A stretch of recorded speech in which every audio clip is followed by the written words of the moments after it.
Viloyat sudi, prokuraturasi, ichki ishlar, soliq, adliya boshqarmalari, xalq qabulxonasi va boshqa hamkor tashkilotlar tomonidan Buloqboshi tumani aholisi muammolarini o'rganish maqsadida sayyor qabul tashkil etildi.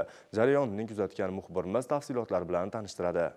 Sayyor qabul mutasaddilari bu bizning sohaga oid masala emas deb o'tirishmadi. Mahallasi yoki xonadonining yo'l, elektr, gaz va ichimlik suvidagi muammolardan shikoyat qilib kelgan murojaatchilarning arzigacha yurakni ochib tinglandi. Qabulga kelganki odam o'z muammolari bilan o'zi yolg'iz qolmayotganligini his etdi. Chunki faqat huquqiy sohaga oidgina emas, ijtimoiy, iqtisodiy masalalarning ko'pi joyida yechim topdi. Murojaatchilarning ko'ngliga rozi-rizolik indi. Kontrakt pulini to'lashda davlat ko'magiga muhtoj yoshlarning ham muammosini hal qilish yo'llari topildi.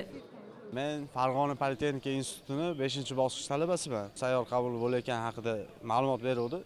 Shu bo'yicha keldim. Ijobiy hal bo'ldi. Oliygohni tamomlab, davlatimiz uchun, xalqimiz uchun ishlab beramiz.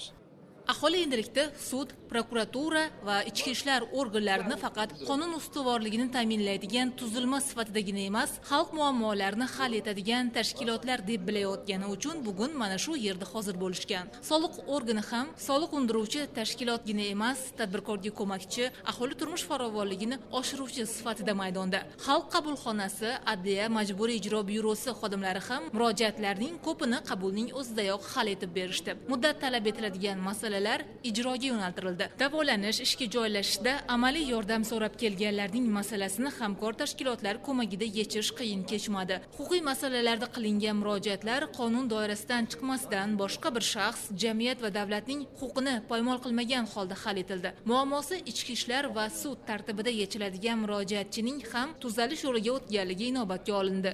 Men 2023-yil aprel oyida ozodlikni cheklash jazosi bilan jazolangan edim. Berilgan muddatni yarmini o'tab bo'ldim.